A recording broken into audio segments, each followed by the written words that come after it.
Welcome to my channel किसान के वचन। चलिए आज मैं आपके सामने एक और नई कहानी लेकर आई हूँ जिसका नाम है भगवान ने पृथ्वी पर जब सृष्टि की रचना की तो अंत में क्या बनाया।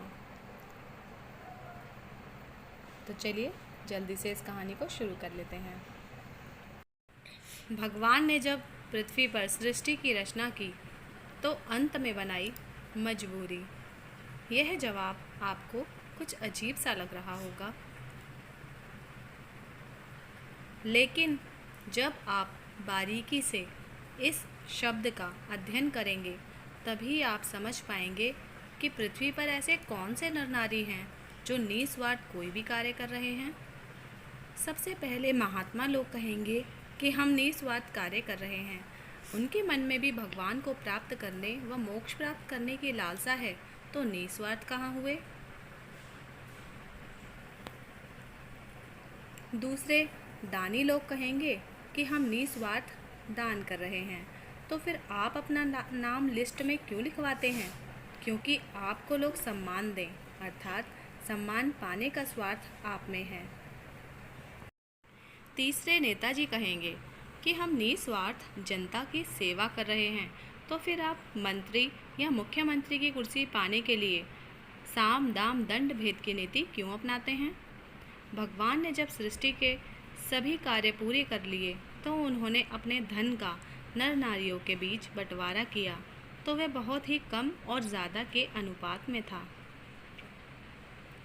अर्थात किसी नर नारी को खरबपति बना दिया, किसी को अरबपति बना दिया, किसी को करोड़पति बना दिया, तो किसी को लखपति बना दिया, तो कोई गरीब ही रह गया।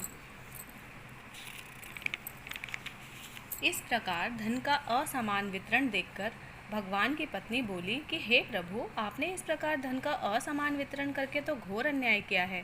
भगवान ने कहा, हे प्रिय, मैंने यह घोर अन्याय नहीं किया, मैंने एक मजबूरी बनाई है जिससे यह नर नारी एक दूसरे के कार्य करेंगे। सभी अगर करोड़पति बन जाएंगे तो वे एक दूसरे के कार्य नहीं करेंगे। लेकिन भगवान की पत्नी जी नहीं मानी, उन्होंने हट कर ली कि सभी को खरबपति ही बनाओ। भगवान ने सभी को खरबपति बना दिया, और जब एक नर नारी ने दूसरे नर नारी से फसल काटने व मकान बनाने के लिए कहा तो वे कहने लगे कि हमारी भी फसल कटने को है और हमारे मकान भी बनने को हैं, आप हमारा काम कर दो, हम आपको 1000 रुपये ज़्यादा देंगे। इसी प्रकार के जवाब सभी नर नारी एक दूसरे को देने लगे और कोई भी किसी का कार्य करने के लिए राजी नहीं हुआ। अब यह सब देखकर भगवान की पत्नी जी ने भगवान से अपनी हट के लिए माफ़ी मांगी और दोबारा से उसी प्रकार से धन का असमान वितरण करवाया। तब कहीं जाकर मजबूरी में नर नारियों ने एक दूसरे के सभी दैनिक कार्य करने शुरू किए, और यह प्रक्रिया आज भी चल रही है।